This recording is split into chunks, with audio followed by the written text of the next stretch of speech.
Welcome back to Big Asian Energy. When I was growing up in Canada, I never really heard that many stories in the classrooms about what it's like to be an Asian Canadian or an Asian American.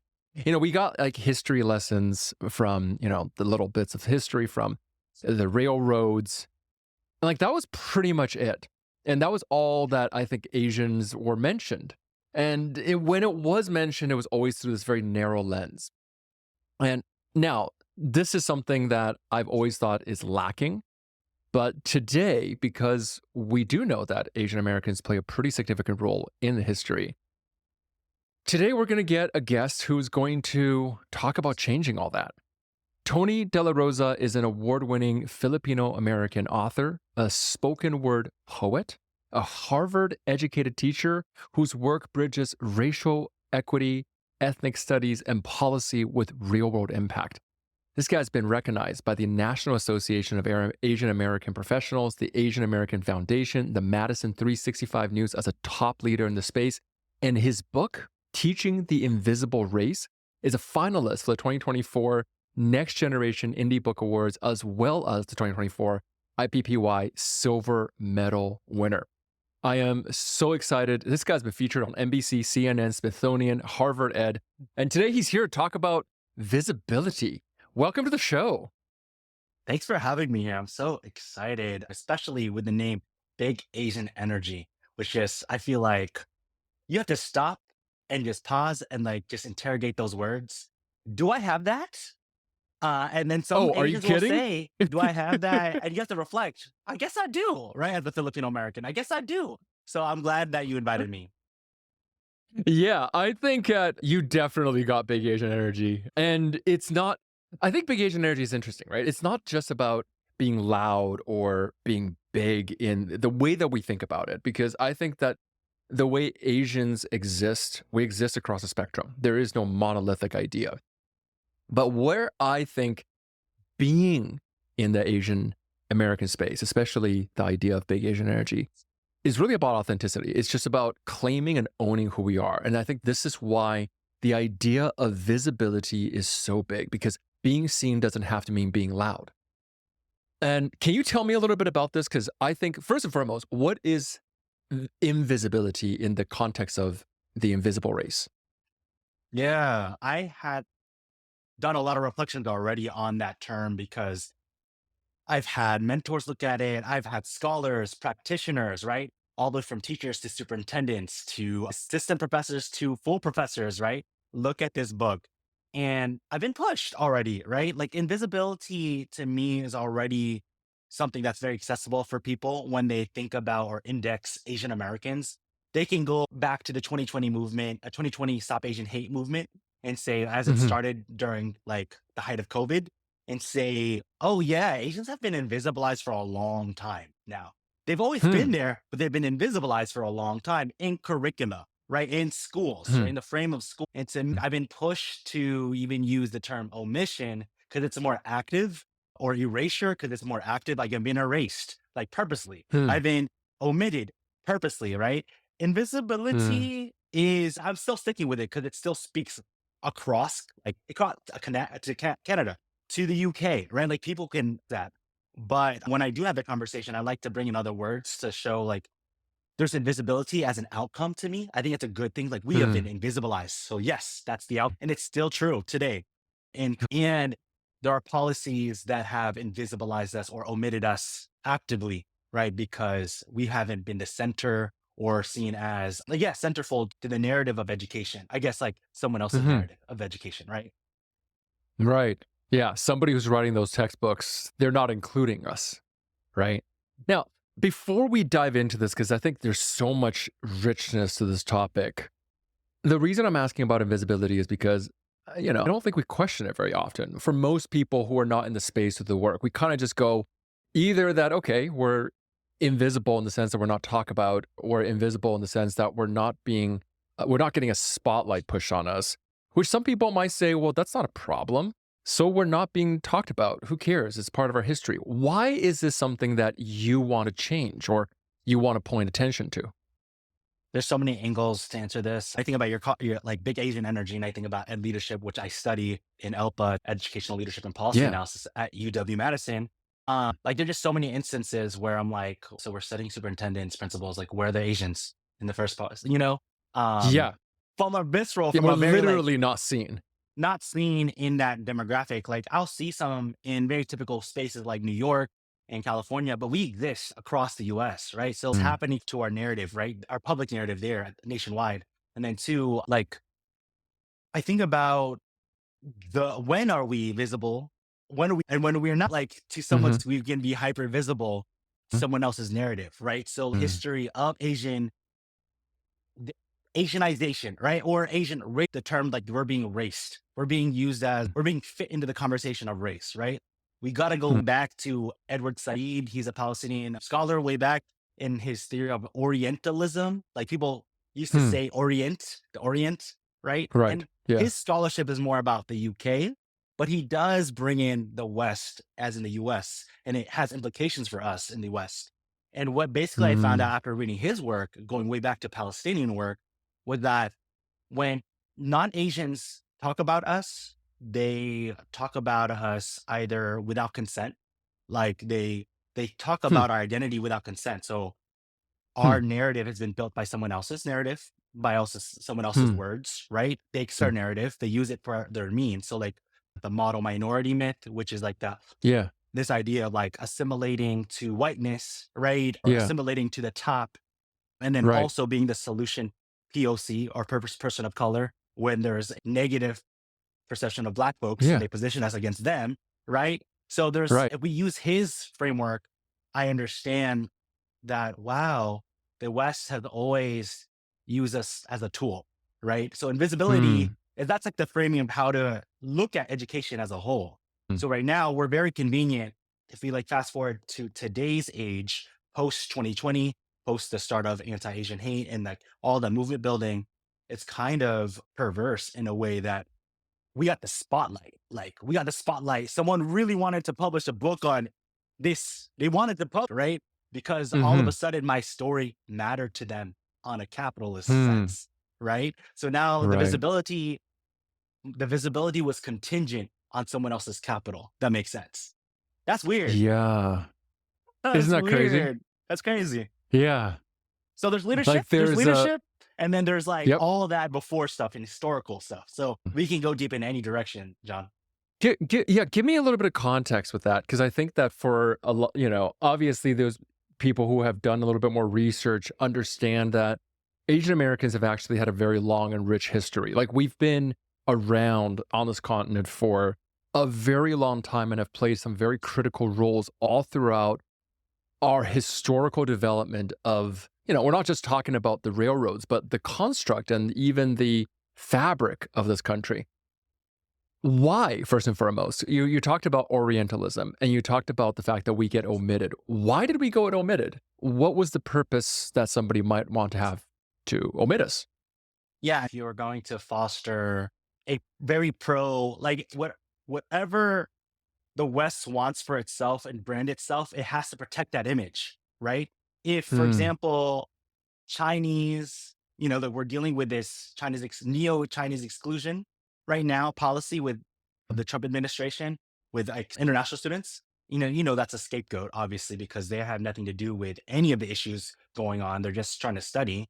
But if we think Hmm. about like way back, there was issues around a threat in right? Competitive advantage Hmm. internationally. Like who would be who would be the center of the world right now? They're the Yeah. center of all things business, the education. They want to be everything. Mm-hmm. And for example, like if we use Chinese, and there's like we can map this across different Asian diasporas, but like the Chinese have been such a historical template for why the West have always wanted to omit or like misrepresent them. Like there's two things. There's Hmm. omitting them, saying like they're not a part of the conversation, it's not important, or misrepresent them, say like Asians are model minorities, or they're meant for the Chinese. Since they have the capacity to outpace the US in a way in the Yeah. West, they didn't So like we're that, seen as threats. right? Yeah, we're seen They're as seen a as threat threats. to Yeah. them.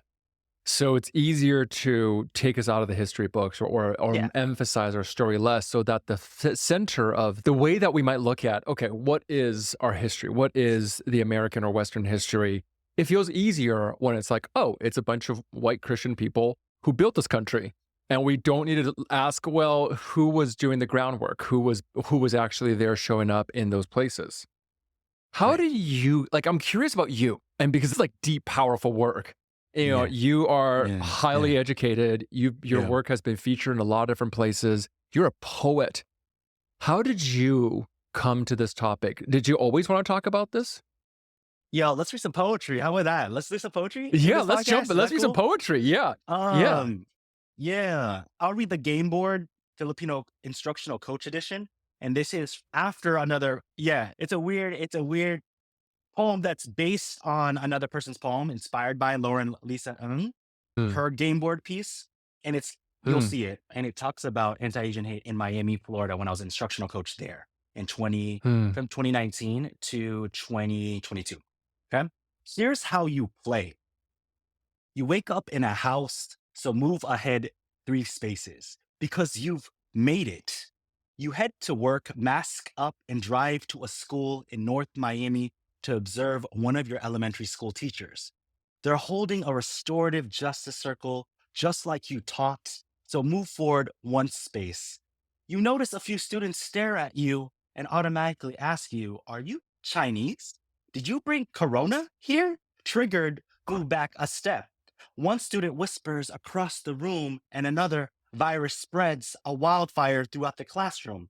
Move back 2 places again. You muster the strength to pull the student aside, remind him that this is not so different than what his ancestors dealt with, what he may deal with, and what he just added to. You invite an apology. He nods in agreement, apologizes, and we move forward together 2 steps. I transition to South Miami to observe another, but the game board is still black and white. You head into a high school math classroom and they are doing a gallery walk. It looks super mm, engaged, so go ahead and move forward 3 steps. Then kids notice you. One waves and another yells, ching chong, ching chong. This to this entire group. Pause and scan. I can't make out who, so step back again. The teacher heard too, but didn't react. So step back again. Another kid yells, hey, Squid Game. I need some help, clearly. So move back further 2 steps. You remember you've played this hand before. So stay idle, just smile, breathe. Remember your somatics, the words of your coach. A healed person can heal people. Then move forward and try to focus on the lesson. But what actually is the lesson here? Is it coaching the teacher to teach their students to master the formula on paper, y equals mx plus b, a slope to meritocracy? Or are we trying to intercept something else? Is it intercepting issues for the teacher? What even is a teachable moment if we are not prepared for the teachable movement? There is no cheat code, mm. no moves to safety. The unlearning is a slow, hard, and wise hand, illegible at the moment, but nonetheless true. So that's the game board. That's the piece of like just taking us back to 2020 when I was a coach in these schools. And that's what I saw because Miami's never really indexed when we talk about Stop Asian hate in that movement. It's usually San Francisco, maybe New Yeah. Jersey, Chicago, but Miami's interesting because it's minority majority city, but it was happening there. And you wrote that during that time.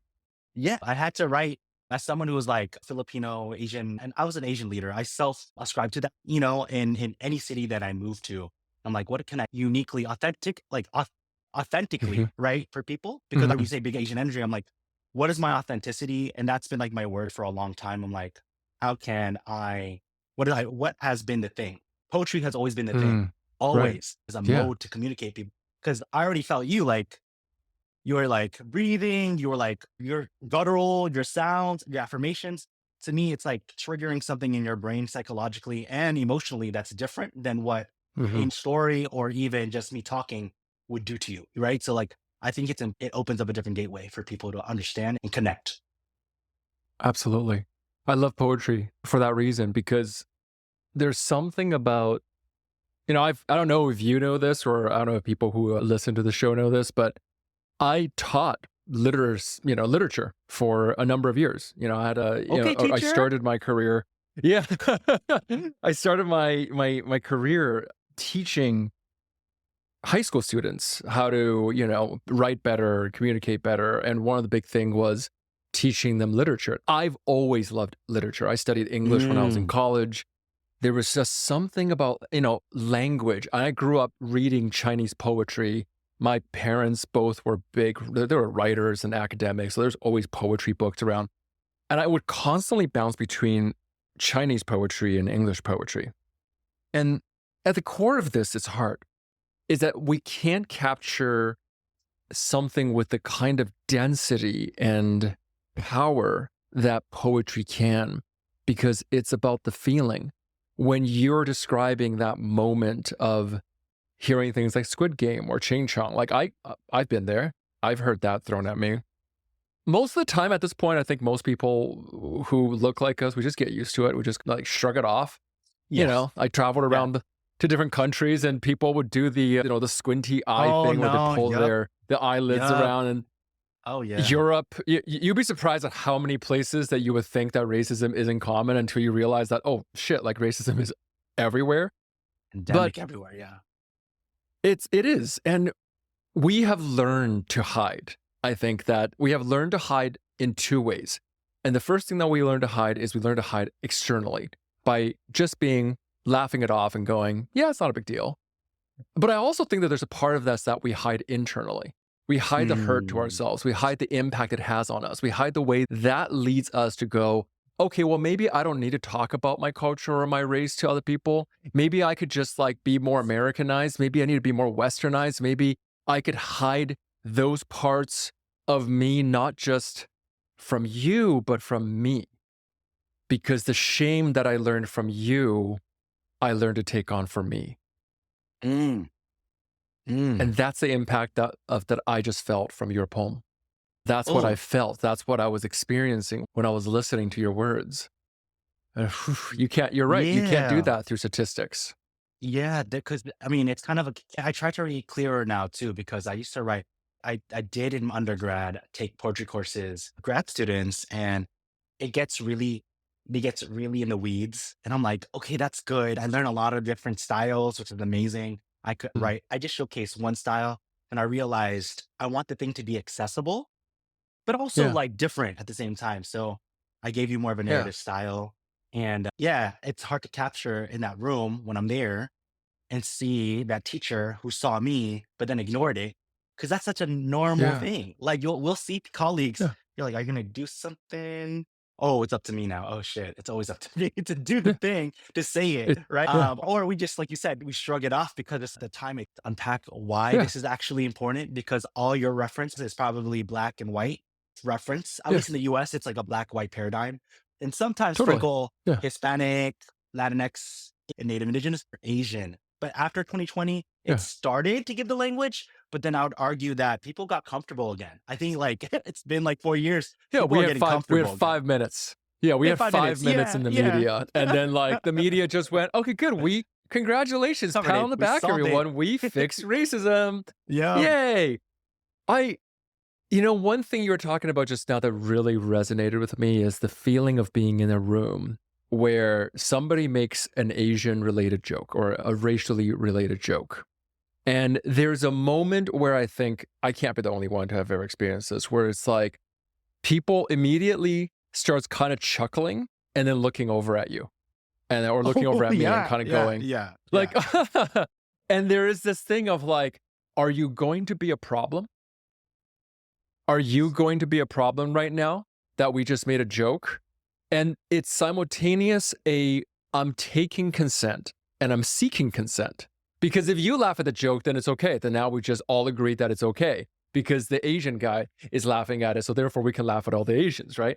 I'm so Mm, sensitive these days to like, I don't like to make mm, self-deprecating jokes around my race.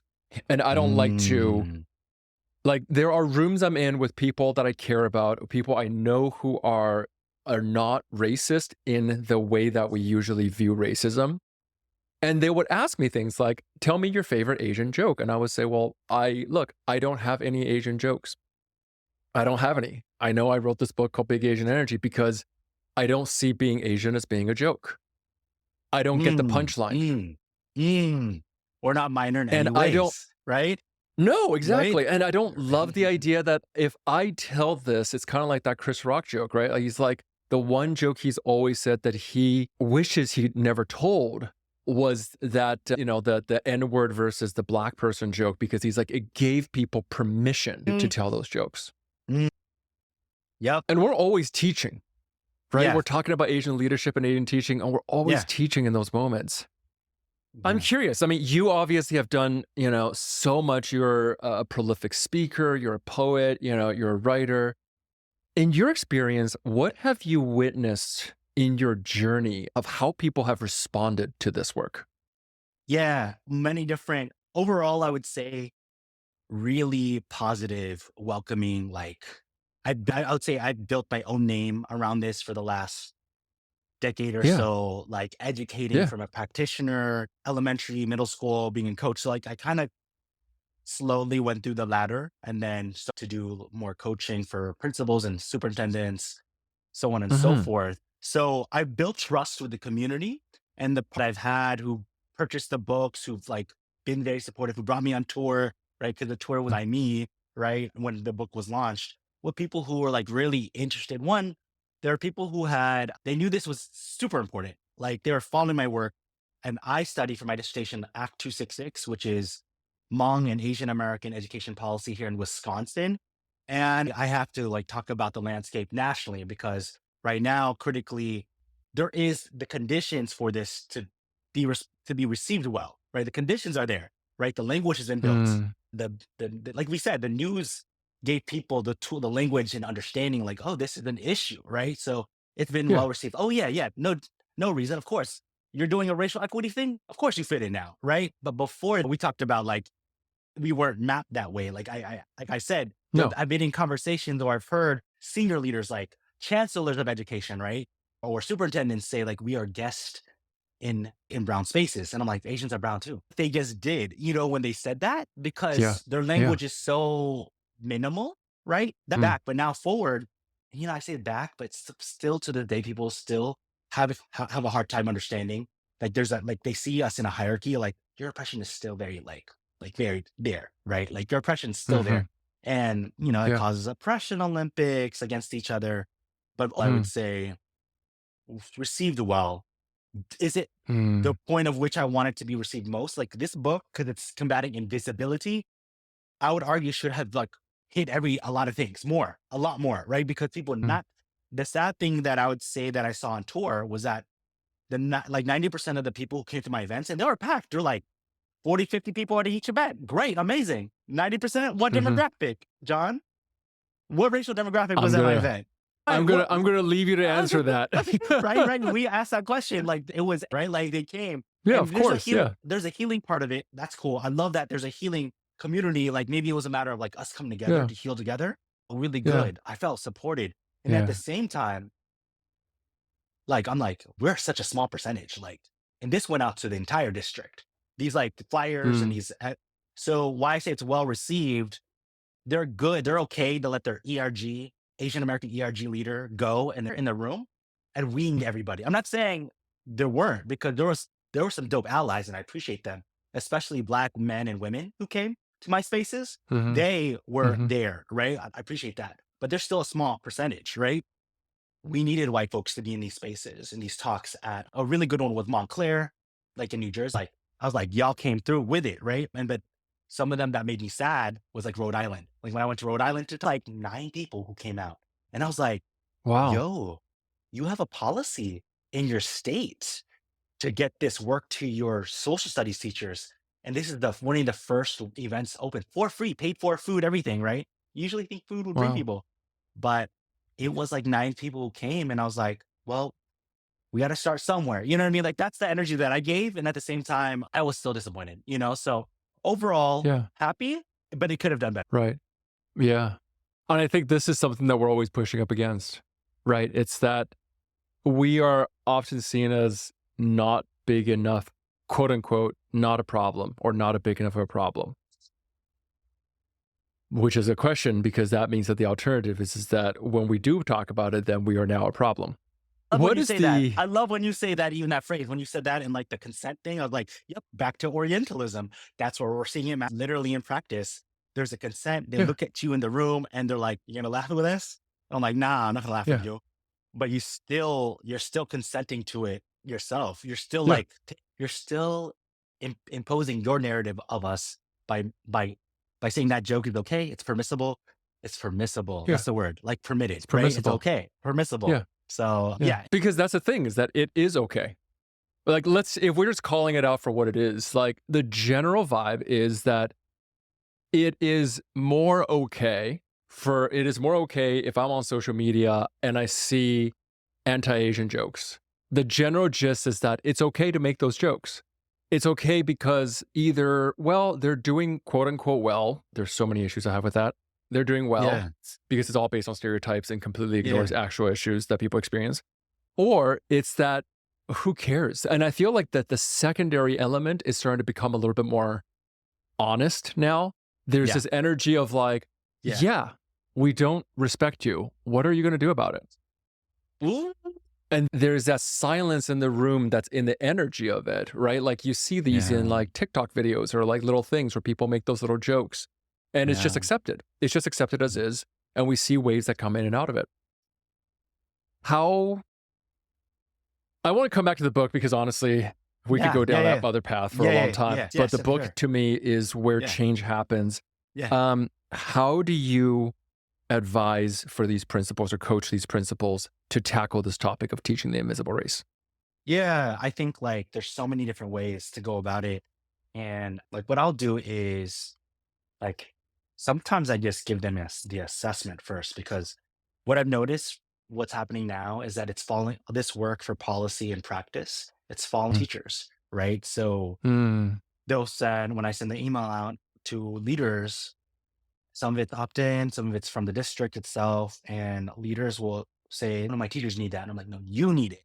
Because who's gonna keep them Mm. accountable, teachers accountable of like how critical the content is, how they're teaching it, right? Pedagogically, what does the curriculum look like? Which is another issue altogether. When I go to teachers, it's more cut and clean, it's simple. It's like for me, because I used to be instructional coach for teachers, and I was like, okay, so like what's in your curriculum, right? But how to coach this stuff and how to keep other people and push others, that means you got to be a little step ahead of Mm. your let's say use the term racial literacy, literate in race. Literacy towards Asian America has to be at par, if not a little stronger than some of your teachers, Mm. right? You need to come to events too, right? Right? Because I trust your leadership skills, right? Like, what does it mean when I question when something's being taught incorrectly? What do you do in that Mm. moment? For example, like part of the reason why I wrote the book was I had a social studies teacher and there was a coach in the room, like the district coach and me as another coach in the room. This was a black teacher, right? Like, and I had a lot of hopes for this specific lesson because it was about white man's burden. Like the poem by Rudyard Kipling. It's a British dude who basically Mm. characterized Filipinos as like little brown brother, right? In his poem, right? Half devil, half child, right? Like that kind of stuff, right? And there's this image of like white man's burden where like there's the British holding in 1890, 1899, 1898, like their people, they're like their minoritized groups in their basket trying to pull them up and they're seen as a burden, right? And then they're racing. The UK is racing. Uncle Sam, who's holding up Filipinos, Cubans, everyone in 1898, right? Guamanians, their burdens, right? They're racing each Mm. other up this hill with their burdens, right? And I Mm. asked, like, to me, that's a very visual. I'm an artist too. So I'm like, when you teach that, there's so much you can unpack there specifically and teach about anti Asian hate and racism, Mm. right? Really well, and colonialism.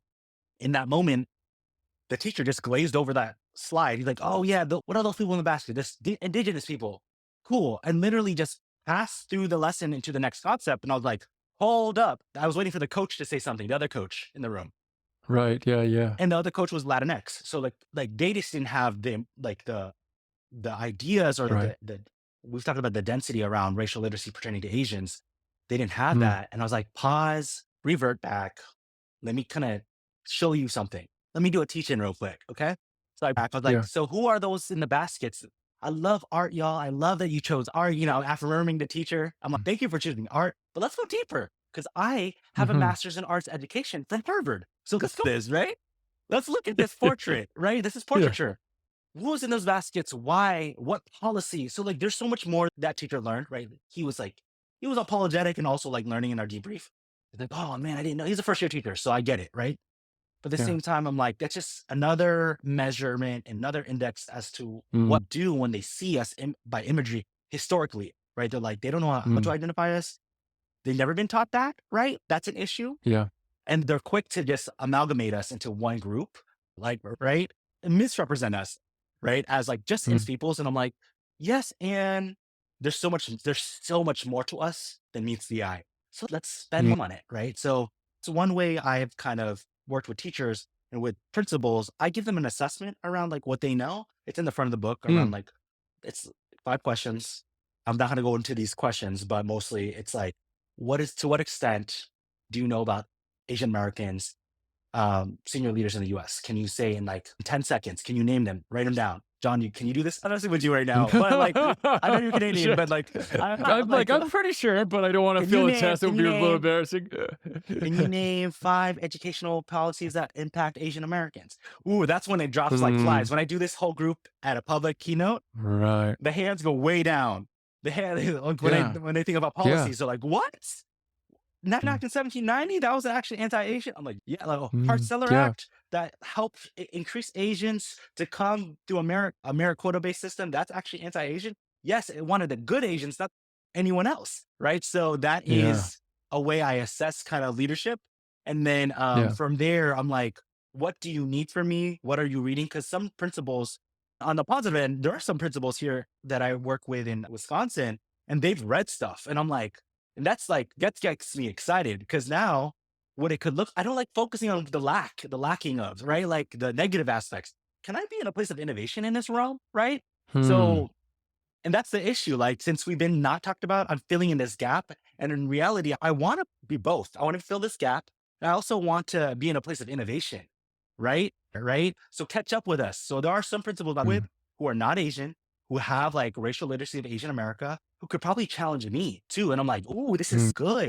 And those conversations are so generative. And I'm like, oh, that's how the secret war about Hmong Americans. And mm, whoa, that there's like Hmong mm, folks versus Lao and Cambodian folks. That's intra-Asian issues. Wow, we never about this in mm, our history. And then those conversations just become like about specificity. It pushes racial literacy, and it also pushes how we structure curriculum. So I wanted to give both stories, the one that's lacking and the one that's actually positive, because I don't think you get positive stories that are happening because there are principals who mhm. do. That's optimistic. That's really good here that there Yeah. are so many educators who are also stepping more into the awareness. So, let's say that we're talking to a teacher today who's coming to you, who's saying, hey, listen, I haven't read your book yet, but it's been Yeah. ordered, obviously. Go to Amazon, pick it up, or wherever it is you buy your book. That's, better than Amazon. Bookshop. Let's say bookshop. Let's say bookshop is Bookshop. always good. And I have two stores right now, Belcanto Books in California and Republic Uh huh. of Letters in Wisconsin, both Filipina Beautiful. owned. Yep. Both flip it on. Okay. So let's say that they put it on order, they haven't arrived yet, and they're coming to you and they're saying, hey, listen, I want to talk to my kids, my students, my pupils about what who Asian Americans really are, or just give them a better education. What does that conversation look like with you? I start with poems. What Like would I you tell love, them? You like I start would with say, like start poems. with poems, Ooh, yo. Like we have to go into poetry since there's a through line with poetry in the episode today. Let's stick with poetry. And honestly, like let's I've do been it. going deeper into poetry more because I lost my way a little bit. So into the policy, research, identity. And when you're in policy and leadership, they barely talk about this stuff, right? When I was in the teaching and learning realm, like that a teacher would ask about poems, right? Because you're right in front, it makes sense. And I used to be a poetry coach, poetry teacher, coach for, right? Like we would compete against these like competitions, spoken word, right? So I was like, yo, why don't we just go back to poetry? Because that's live. These are stories, right? They're short. Let's just like functionally say they're short for students in a lesson plan. They can be an opener to a whole lesson. They can be the entire lesson, right? They're Mm, emotionally there, spiritually there. They're also intellectually there. There's so much packed into a sentence, right? That you can unpack. You can talk about tone. You can talk about mood. You can talk about theme. You can talk about vocabulary. You know what I mean? You can talk about so many things that are just like ideal. And that's why I include some of mm, my in this book. I'm like, here's some master templates of what I used to do with mm, my, because they never knew anything about Asian Americans too, because it's omitted from the curriculum. So this is what I did even before AAPI Heritage Month, right? In May, I was like, y'all need to learn this all throughout the year. So I'm going to share. You're lucky you got a Filipino teacher who's a spoken word poet. I'm going to show you, you're probably going to be annoyed because I'm mm. always sharing my poetry. Luckily, no one has said anything yet. They just kind of vibed with it. Luckily, no one I'm has said loving this anything. poetry. Yeah, they're loving Yeah. it, and I'm like, they're like, okay, cool. Let me show you what I could do with it. And that's the cool thing. It's like when they hear you, you hear you Hey. share poetry, and it doesn't have to be me either. It can be like a non-Asian teacher sharing it.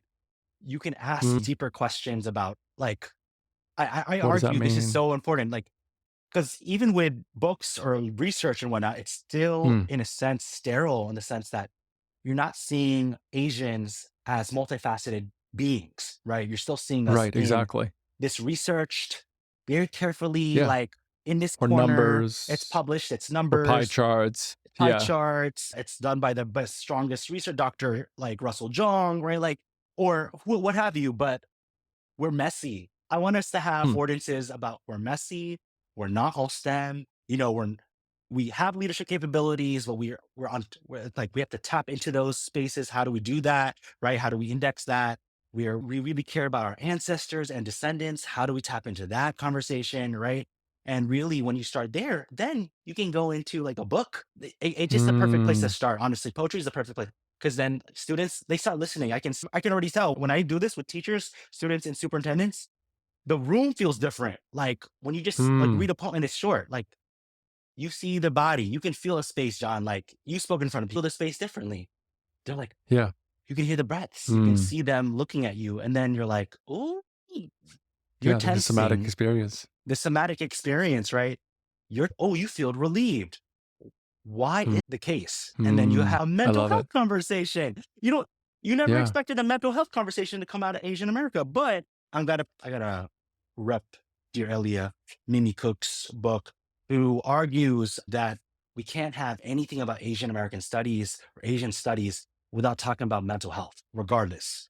And Mm, since that book, I can't unsee it because we're unwell. Asians are unwell mm, in this system of education. It is like her site of study is higher education, but we can put that at mass to let's say higher education represents all organizations. If we're in mm, the structure because it's omitting us, misrepresenting us, we're going to be unwell to some extent, right? mm. Yeah. And that made me Yeah. think. I was like, damn, like there's an unwellness that we have to like sit with the unwellness of being the model minority to having forced to assimilate, forced consent, forced coercion, all this coercive language, right? We feel it in our bodies. And I'm like, wow, we're all unwell. And if we can just and knowing that, we probably can move forward. Yeah. Can you hit us with another poem?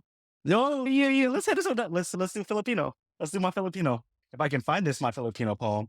I'm gonna do a teacher thing for you actually. Let's do a teacher Yeah. thing. I'm gonna give you Love it. options A or B, right? Okay. This is Okay. like choose Okay. your own adventure. Okay, John? Let's do it. All Let's do it. right. Come on, teacher. A is my Filipino. B, that's like a more of a past poem that I've written, really into Mm. my Filipino identity. And then this also Filipino. So let's be honest. This is gonna be more about fatherhood. When the lights always so my Filipino or when the lights always go out. Up to you. I'm gonna choose D, all of the above. Oh my I wanna goodness. hear Okay. it and I wanna Okay. let's do it. Yeah. Okay, Because I let's do think it. you're right. There's something here that, like you said, you know what? Let's just roll into it. Let's roll into it. Okay. Okay. So you're gonna get some reflection and then we're going to the next one. My Okay. Filipino written after Melissa Lozada Oliva. It's one of my earliest poems, and I couldn't get it published anywhere. Right. So I was like, fuck it, I'm gonna publish it myself. Boom. Good. Right? How we do it. If you ask me if I'm fluent in Filipino, I will tell you. My Filipino is not my anchor, although leagues beneath me holding its breath. My Filipino breathes in half beats, a language of too many tongues and too many stories to untell. My Filipino is Cavite and Pampanga. My Filipino is my mother and my father, both tongues, captains and both captives at the same shipwreckage. I am a wreckage. My Filipino is a long lost gift, the forgotten rudder that pushes someone else's footprints starboard. In the 13th century, it was wrapped up and given a name by the Chinese called Mai, country of the blacks. In the 16th century, it was wrapped up and given a truncated name after King Philip II, my motherland, birthed by a son. Can't spell yourself out of Hispanic without the pronoun his and panicking without his and then intergenerational trauma. Can't seem to be given a name other than El Negrito or El Chinito to Hispanics. It's a term of endearment, the diminutive, another gift. Fast forward, my Filipino panics at the corner of Mr. Seibert's classroom. My Filipino is given a new name, Phil Am. Yet it doesn't know, yet it knows that saying the Pledge of Allegiance is like double Dutch with two left feet, with no jump and all rope and always thinking. Might as well be Filipino aftermath. After so many iterations, a name loses its North Star and a people lose directions to freedom. A people lose a galaxy. If you ask me if I'm fluent in Filipino, all I remember is nakalimutan. I forgot. What's left of a ghost of a Mm. ghost of a ghost of a ghost? But what happens to the host? Does language commandeer itself into double erasure? Can phantom limbs speak themselves back into? Can phantom limbs speak themselves back? Can phantom limbs speak themselves? Can phantom limbs speak? Can phantom, or are we just phantoms? So that's my Filipino kind of leveraging like a double consciousness from a Du Bois, W.E. Du Bois framework around I'm battling this multiple consciousness around who Mm. I am in relation to education, right? Mm. And then here's the last one. When the lights go out, fast forward to now, this is like very fresh, not published, submitted it to a magazine. So like crossing fingers. This is more about fatherhood. Okay. And I have to context it with my son, Sebi, who's gender expansive.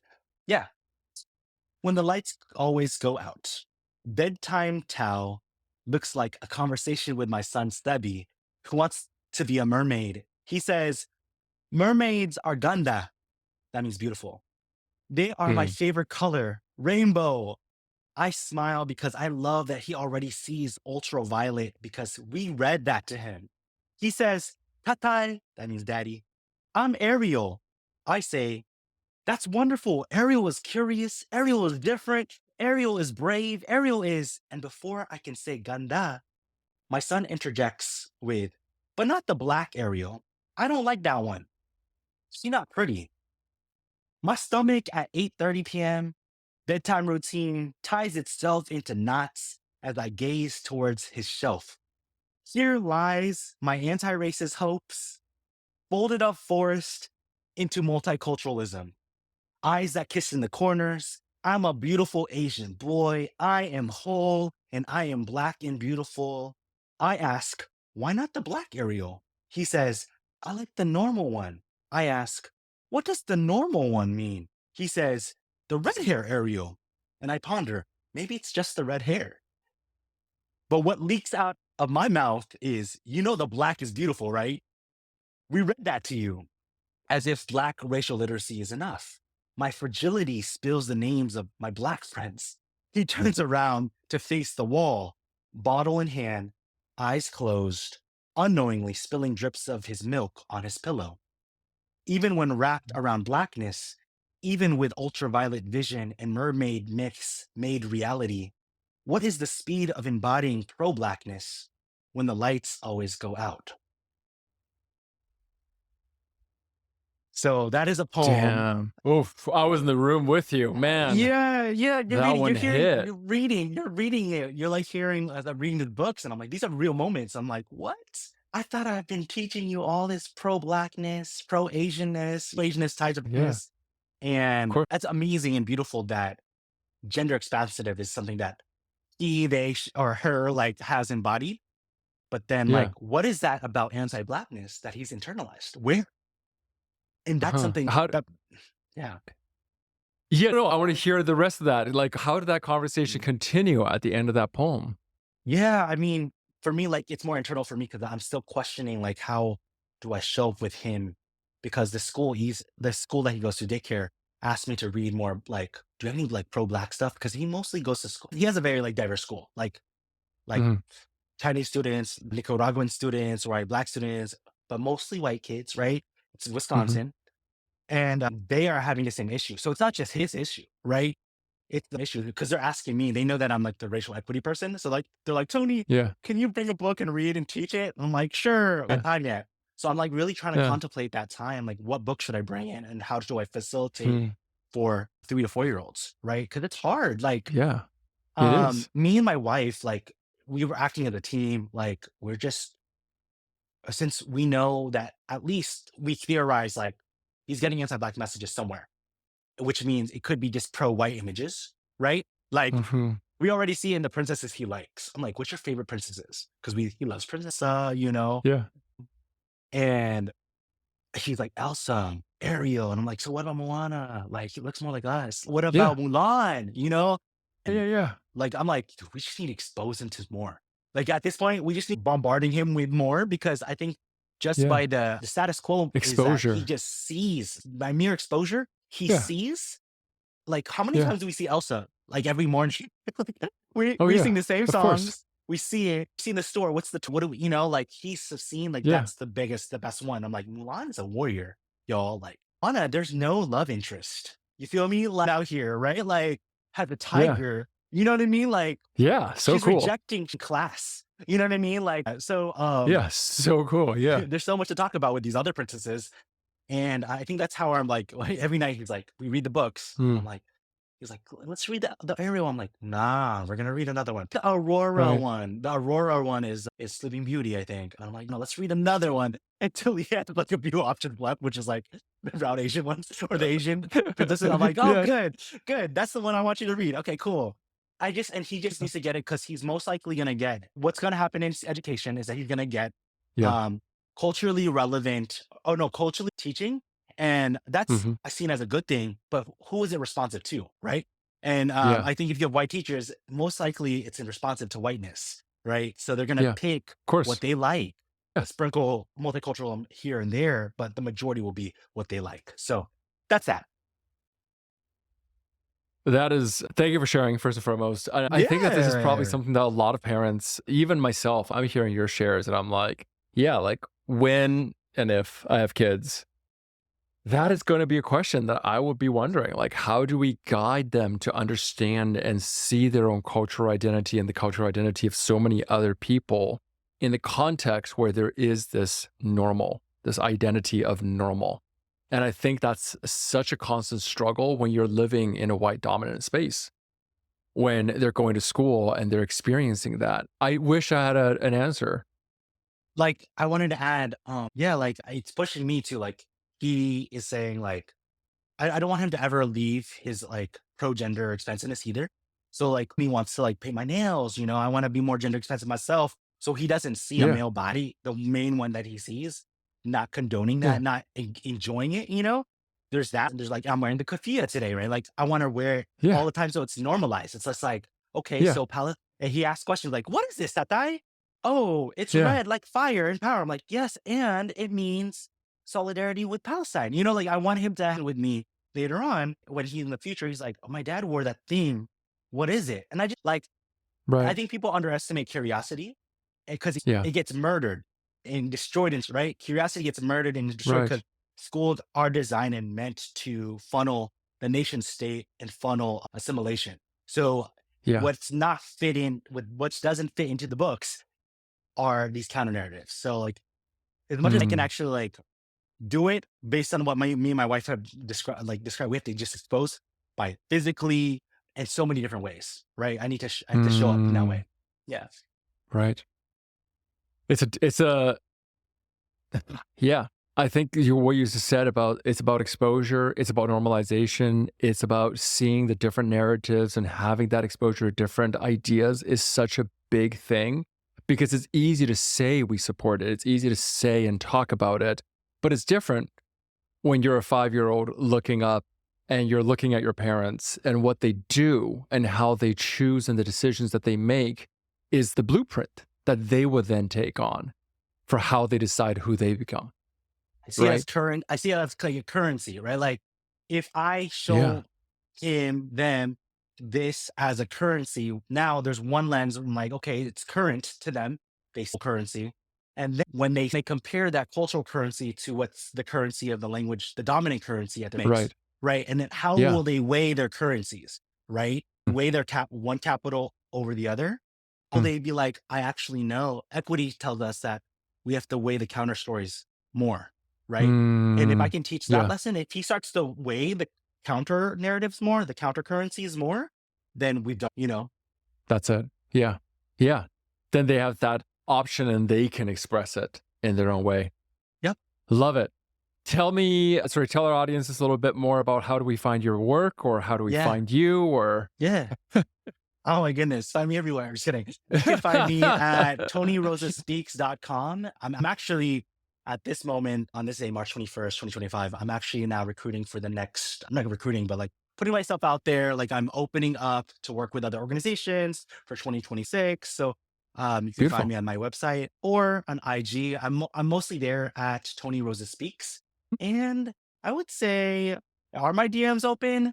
Sure. My DM's open for now because I really want to be accessible at this point. But at one point I was not because it gets really Yeah, busy, but I feel like I want to sure. become more and more accessible to the people because there's Mm, uncertainty, right? And I feel like as a leader in that space, especially Asian Americans, they need people to look, they need some guidance. They need some templates. yeah, And if I shoot them a resource really quick, maybe not, I could be like, yeah, go to this person, or like go to my thing, then that's easy for me to do. So yeah. please don't be shy. Beautiful. I would love to connect with you. Beautiful.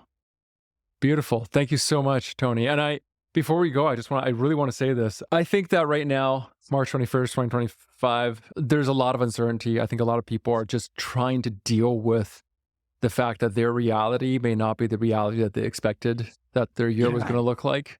And there's this overall sense of freeze. I feel like it's what we experience in the collective nervous system. Oh yeah. There's a sense of like, I don't know what's going to happen. So I just want to preserve and stay safe right now. And to be honest, I think safety is a big topic. Yeah. I recommend checking out the book. Once again, it's Teaching the Invisible Race. I recommend checking out Tony's Cool. work. If you get to, Tony is very generously opening up his DMs. If you do want to hit him up, please do so. Check out his Instagram. We'll have all the information in the show notes once again. Thank you so much, Tony, for your time, for your Thank you. presence, for your energy, and for fighting so many different and important fights. Thanks for having me. Thanks for having a space that is inclusive and let's just be authentic. That's the word. It That's was the a word. joy. Yeah. It was a joy. Oh, beautiful.